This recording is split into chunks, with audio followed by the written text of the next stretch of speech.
ಒತ್ತಡ, ಯಾರ ಒತ್ತಡಕ್ಕೆ ಸರ್ಕಾರ ಸಿದ್ದರಾಮಯ್ಯನವರು ತುಂಬಾ ಸ್ಪಷ್ಟವಾಗಿ ಹೇಳಿದ್ರು, ಯಾರ ಒತ್ತಡಕ್ಕೂ ನಾವು ಒಳಗಾಗೋದಿಲ್ಲ. ಹಾಗಿದ್ಮೇಲೆ ಒತ್ತಡ ಯಾರದ್ದಿತ್ತು ಅವ್ರದ್ದು ಅನ್ನೋದು ಕೂಡ ಈಗ ಸಿದ್ದರಾಮಯ್ಯನವರು ಉತ್ತರಿಸಬೇಕು.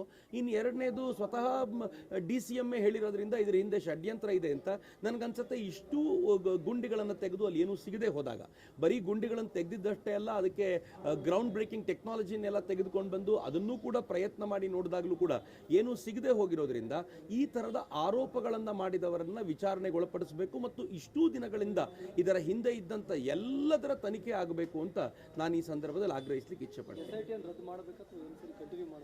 SIT ಕಂಟಿನ್ಯೂ ಮಾಡೋದ್ರಲ್ಲಿ ಅರ್ಥ ಇಲ್ಲ. ಯಾಕೆ ಅಂತಂದ್ರೆ ನೀವು SIT ಯಾಕೆ ಕಂಟಿನ್ಯೂ ಮಾಡಿದ್ರು, ಅದ್ರ ಉದ್ದೇಶನೇ ಮುಗೀತು. ಈಗ ಶವಗಳನ್ನು ಹೂತಿದ್ದೀನಿ ಅಂತ ಹೇಳೋನೇನಾದ್ರೂ ನಾಳೆ ಈ ಶವಗಳನ್ನ ಮಂಗಳೂರಿನಲ್ಲಿ ಹೂತಿದ್ದೀನಿ ಅಂತ ಕರೆದ್ರೆ SIT ಮಂಗಳಿಗೆ ಹೋಗ್ಬೇಕಾ? ಈ ಪ್ರಶ್ನೆ ನೀವು ಉತ್ತರ ಕೊಡಬೇಕು ನನಗೆ.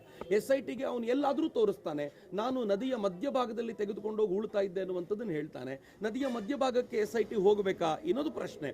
SIT ಯಾವುದಕ್ಕೋಸ್ಕರ ರಚನೆ ಆಗಿತ್ತು ಅಂದ್ರೆ 13 ಜಾಗಗಳು ನಾವೇನು ತೋರಿಸಿದ್ನೋ ಅಲ್ಲಿ ನಾನು ಹೂತಿದ್ದೀನಿ ಅಂತ ಹೇಳಿದ್ದು ಅದು ಮುಗಿಬೇಕಿತ್ತು. ಆದರೆ ಇವತ್ತು 17, 18 ನನ್ಗೆ ಗೊತ್ತಿರೋ ಪ್ರಕಾರ ನಾನು ಅದನ್ನ ಫಾಲೋ ಮಾಡೋದು ಬಿಟ್ಬಿಟ್ಟೆ. ಯಾಕೆ ಅಂತಂದ್ರೆ ದಿನ ಬೆಳಗಾದ್ರೆ SIT ಒಂದ್ ಕಡೆಗೆ ಹೋಗ್ತಾರೆ, ಅಗಿಲಿಕ್ಕೆ ಶುರು ಮಾಡ್ತಾರೆ, ಅಲ್ಲಿ ಸಿಗೋದಿಲ್ಲ ಅಂತ ನೀವುಗಳೇ ರಿಪೋರ್ಟ್ ಮಾಡ್ತೀರಾ.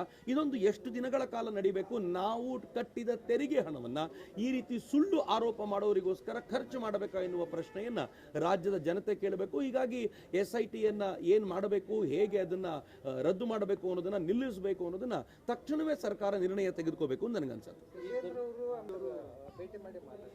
ಅಲ್ಲ, ಇದು ಒಳ್ಳೆಯದು. ಹಿಂದೆ ಯಾವತ್ತೂ ಆಗಬೇಕಾಗಿದ್ದು ತಡವಾಗಿ ಆದರೂ ಆಯಿತು ಅನ್ನೋದು ನನಗೆ ಸಂತೋಷದ ಸಂಗತಿ.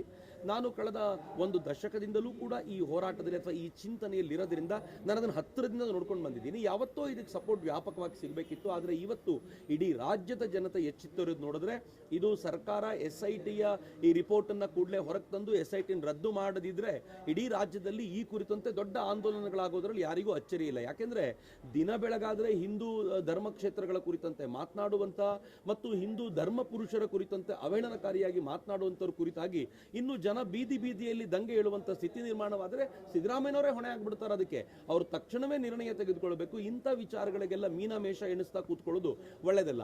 ನನಗೆ SIT ಮಾಡ್ತಾ ಇರುವಂತ ರೀತಿ ನೋಡಿದ್ರೆ, ಸಿದ್ದರಾಮಯ್ಯನವರ ಏನು ಈ ನಿಧಾನಗೊಳಿಸುವಂತ ಈ ಸ್ಥಿತಿಗತಿಯನ್ನು ನೋಡಿದ್ರೆ ನನಗೆ ಏನ್ ಅನ್ಸುತ್ತೆ ಅಂತಂದ್ರೆ, ಇಡೀ ಧರ್ಮಸ್ಥಳದಲ್ಲಿ ಹೂತು ಅಗದು ತೆಗೆದು ಒಂದಾದ್ರೂ ಹೆಣ ಹುಡುಕ್ಬಿಡೋಣ ಅನ್ನುವಂತ ಧಾವಂತಕ್ಕೆ SIT ಬಿದ್ದಿದೆ ಅಂತ ಅನ್ಸುತ್ತೆ ನನಗೆ.